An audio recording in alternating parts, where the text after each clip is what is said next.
देवळा तालुक्यात शेतकऱ्यांसाठी सत्ताधारी शिवसेना पक्षाचे कार्यकर्ते उतरले रस्त्यावर। बातमी देवळा येथून। डिझेलसाठी ट्रॅक्टर घेऊन पंपावर जाणे अशक्य, शिवसेनेची तहसीलदारांकडे धाव। ड्रम कॅनमधून डिझेल देण्याची मागणी। पावसाळा सुरू झाल्याने पेरणीपूर्व मशागतीच्या कामांना वेग आला असताना शेतात ट्रॅक्टर जेसीबीसह डिझेलवरील यंत्रे चालवण्यासाठी लागणारे डिझेल मिळवण्यात शेतकऱ्यांची मोठी तारांबळ होत आहे।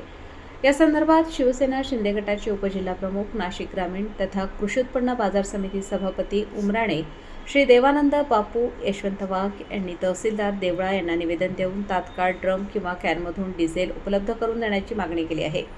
निवेदनात म्हटले आहे की सध्या पेरणीपूर्व मशागतीची कामे जोरात सुरू आहेत। त्यासाठी ट्रॅक्टर, जेसीबी व इतर यंत्रसामग्री वापरली जाते। शेतात काम करताना डिझेल संपल्यावर पेट्रोल पंपापर्यंत ट्रॅक्टर नेणे शक्य होत नाही, म्हणून ड्रम अथवा कॅनद्वारे पेट्रोल घेऊन जाणे आवश्यक असते। मात्र शासनाने यावर बंदी घातल्याने तातडीची कामे सोडून मोठे वाहन पंपापर्यंत नेण्याची वेळ शेतकऱ्यांवर येते। त्यामुळे शेतकऱ्यांचा वेळ, इंधन वाया जात आहे। तरी यावर उपाय म्हणून शासनाने जरी PSO मान्यता प्राप्त कंटेनरमधून 150 लिटर मर्यादित डिझेल घेऊन जाण्यास मान्यता दिली असली तरी ती मोठी डोकेदुखी ठरत आहे।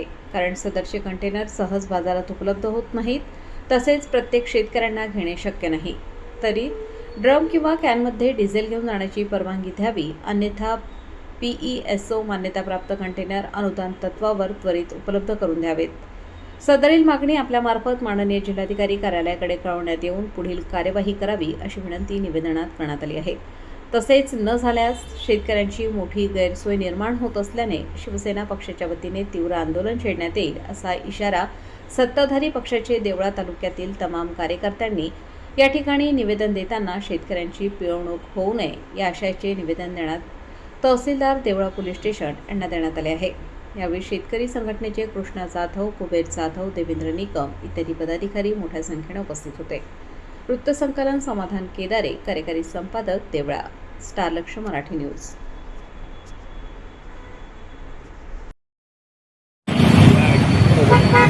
नमस्कार, मी कृष्णा जाधव।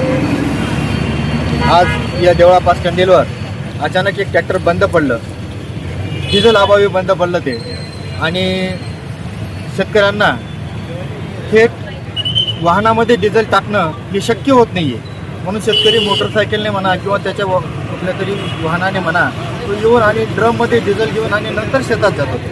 परंतु शासनाच्या या काही जाचकाठी आणि या जाचकाठींमुळे शेतकरी हा खूप मोठ्या अडचणीत येतोय। कारण आता खरीपचा हंगाम आलेला आहे आणि शेतात पेरण्या, शेताची मशागत हे डिझेलशिवाय होत नाही आता, कारण आता आधुनिक शेती झालेली आहे। आता बैलजोडीचा विषय संपलेला आहे, म्हणून यांत्रिकीकरणामध्ये आपण आता शेतीची ही जी मशागत चालू असते, अशा वेळेस ड्रममध्ये तर आम्हाला सगळ्यांना किंवा आपल्या शेतकऱ्यांना जर डिझेल नाही मिळालं तर ती एक खूप मोठ्या प्रमाणावर एक मोठी अडचण निर्माण होते। म्हणून मी प्रशासनाला विनंती करेल, पदाधिकारी आहात, परंतु मी सर्वप्रथम आपल्या माध्यमातून सांगू इच्छितो, मी पहिले शेतकरी आहे, मी कुणबी आहे। पक्षात जबाबदार पदाधिकारी जरी असलो पण मी सर्वप्रथम शेतकरी असल्याने मला शेतकऱ्यांच्या भावना, शेतकऱ्यांच्या अडीअडचणी समजतात, जाणतो, आणि म्हणून आपल्या माध्यमातून मी आपल्या सिस्टमच्या माध्यमातून कलेक्टर साहेबांपर्यंत ज्या जाचक अटी माझ्या शेतकऱ्यावर लादण्याचा प्रयत्न केला, मग त्या जाचक अटीमध्ये तुम्ही उद्या त्याला रेशन कार्ड मागतात, आधार कार्ड मागतात, ती नोंदणी करा आणि मग तुम्हाला खुलं डिझेल दिलं जाईल, ही जी अट आहे पहिल्यांदा शिथिल करा। उद्या जाऊन तुम्ही माझ्या कुणब्याला तू शेतकरी आहेस का हा दाखला मागावा लागेल, ही परिस्थिती उद्भवेल आणि त्याचा उद्रेक होईल। मी पक्षाचा जबाबदार पदाधिकारी जबाबदारीने बोलतो की मी सर्वप्रथम शेतकरी आहे, कुणबी आहे, म्हणून माझ्या तालुक्यातल्या नाही समस्त नाशिक जिल्ह्याची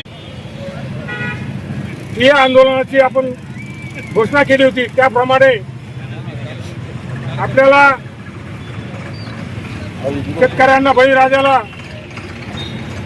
डिझेल मिळत नाही।